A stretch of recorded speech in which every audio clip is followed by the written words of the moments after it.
कलाहांडी जिला केसिंगा ब्लॉक अंतर्गत कंतेश्वर रतनपड़ा स्थित दुर्गा मंदिर परिसर में पश्चिम ओडिशा विकास परिषद आर्थिक वर्ष 2023-2024 मसीह 3 लाख अर्थ मंजूरी होइथिला।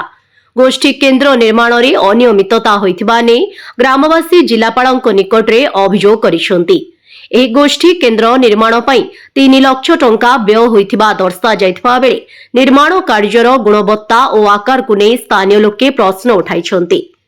सूचना अनुଯାୟୀ ସମନ୍ୱିତ ଆଦିବାସୀ ଉନ୍ନୟନ ସଂସ୍ଥା ଥୁଆମୂଳ ରାମପୁର ଭବାନୀପାଟଣା ତରଫରୁ ଏହି ଗୋଷ୍ଠୀ କେନ୍ଦ୍ର ନିର୍ମାଣ କରାଯାଇଥିଲା। ଗ୍ରାମବାସୀଙ୍କ ଅଭିଯୋଗ ହେଉଛି 3 ଲକ୍ଷ ଟଙ୍କା ବ୍ୟୟ ଦର୍ଶାଇଥିଲେ ମଧ୍ୟ ନିର୍ମିତ ଗୃହଟିର ଆକାର ଅତ୍ୟନ୍ତ ଛୋଟ ଅଟେ। ଏହା ସାଧାରଣ ଆବାସ ଯୋଜନାରେ ନିର୍ମିତ ଘରଠାରୁ ମଧ୍ୟ ଛୋଟ ବୋଲି ଅଭିଯୋଗ କରିଛନ୍ତି। ଗ୍ରାମବାସୀଙ୍କ କହିବା ଅନୁସାରେ ସରକାରୀ ପ୍ରଧାନମନ୍ତ୍ରୀ ଆବାସ ଯୋଜନାରେ ପ୍ରାୟ 1,30,000 ଟଙ୍କା ବ୍ୟୟରେ 2ଟି କୋଠରୀ ଓ ବାରଣ୍ଡା ସହିତ ଘର ନିର୍ମାଣ ହେଉଥିବା ବେଳେ ଏହି ଗୋଷ୍ଠୀ କେନ୍ଦ୍ର ଗୃହର ନିର୍ମାଣ ଖର୍ଚ୍ଚ ଓ ବାସ୍ତବ କାର୍ଯ୍ୟ ମଧ୍ୟରେ ବହୁ ତଫାତ୍ ରହିଥିବା ନେଇ ସନ୍ଦେହ ପ୍ରକାଶ ପାଇଛି।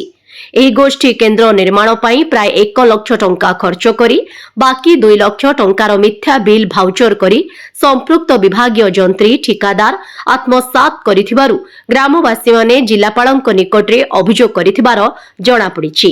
ଏହି ପ୍ରକଳ୍ପରେ ସମ୍ପୃକ୍ତ ଅଧିକାରୀ କାର୍ଯ୍ୟନିର୍ବାହୀ ସଂସ୍ଥା ଓ ସ୍ଥାନୀୟ ସ୍ତରର କର୍ମଚାରୀଙ୍କ ଭୂମିକାକୁ ନେଇ ମଧ୍ୟ ପ୍ରଶ୍ନ ଉଠିଛି। संभाव्य अनियमिततार सत्यासत्य जानिबा पई घटनार निरपेक्ष और उच्च स्तरीय तदंत करा जाउ बोली कंतेश्वर ग्रामवासी माने दाबी करिसंती। ए संक्रांत रे विभागीय जंत्री स्वाई बाबू को पचारिबारु निर्माण शेषरे काहींकी अभियोग हेउची गोष्ठी केन्द्र निर्माण समय रे करिबार कथा बोली कथाकू एडाई देथिले।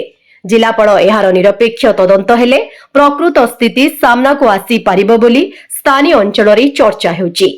ब्यूरो रिपोर्ट विकल्प समाचार। आम चैनल को लाइक शेयर एवं सब्सक्राइब करंतु।